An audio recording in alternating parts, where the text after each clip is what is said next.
कपाल फुलेको छ, कपाल बढ्दैन र कपाल झरिरहन्छ। छाला खस्रो, फुस्रो हैन सुक्खा छ र छालामा चाहिँ केही गर्दा पनि इन्फेक्सन आइरहन्छ, जे गर्दा पनि इन्फेक्सन आउँछ। र शरीरमा चाहिँ अनेकौँ समस्याहरू हुन सक्छन्, जस्तै चाहिँ हजुरलाई सुगर हुनसक्छ, युरिक एसिड हुनसक्छ।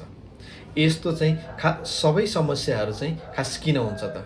आउनुहोस् जानिराखौँ, भिडियो अन्तिमसम्म ध्यान दिएर सुन्नुहोला। हजुरले बायोटिन भनेको सुन्नुभएको छ कि छैन? बायोटिनको अर्को नाम चाहिँ भिटामिन B7 पनि हो है। भिटामिन B7 चाहिँ हाम्रो शरीरको सबैभन्दा धेरै आवश्यक पर्ने भिटामिन मध्ये पर्छ।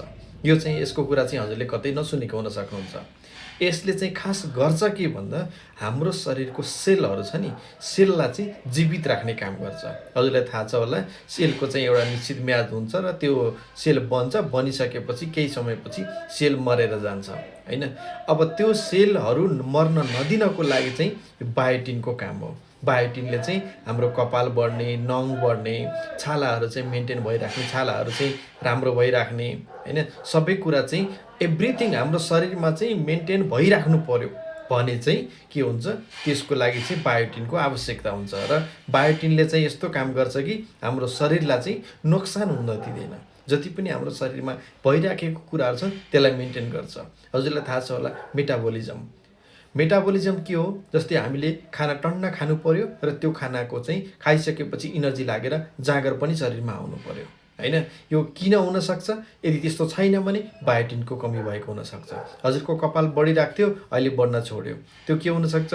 बायोटिनको। इभन कपाल फुल्नेमा पनि बायोटिनको भूमिका रहन्छ, किनभने त्यसमा केही न केही कुरा कमी भएर नै त्यो फुलिरहेछ। पहिला कालो आएको थियो, अहिले सेतो आउनुको कारण केही न केही कमी भएर त हो नि हैन। पहिला टन्ड खानुहुन्थ्यो, पच्थ्यो, अहिले पच्दैन, त्यो पनि केही न केही त कमी भयो नि। त्यो हो, त्यस्ता कुराहरू चाहिँ बायोटिनको कमी भयो भने त्यस्तो हुनसक्छ। खास गरी चाहिँ यसको कमी धेरै जस्तोलाई नहुन सक्छ, तर आजभोलि चाहिँ आउने गरेका समस्याहरूमा चाहिँ यसको कमी पनि देखिन्छ।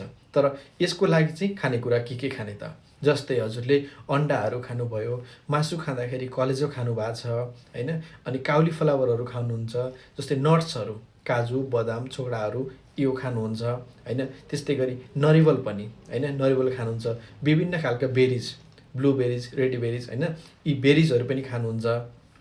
अनि अर्को कुरा जस्तै सुक्खा ड्राई टाइपको है, ड्राई फ्रुट्स पनि भनिन्छ, तीहरू चाहिँ सबै जसोमा है, जस्तै सनफ्लावर सिड्सहरू भयो हैन, पम्पकिन सिड्सहरू भयो, यस्तोहरूमा चाहिँ के छ भन्दा यसमा चाहिँ बायोटिन प्रशस्त मात्रामा पाइन्छ। ती चिजहरू हजुरले खाइराख्नुहुन्छ भने चाहिँ कस्तो हुन्छ भने त्यो समस्या आउँदैन। तर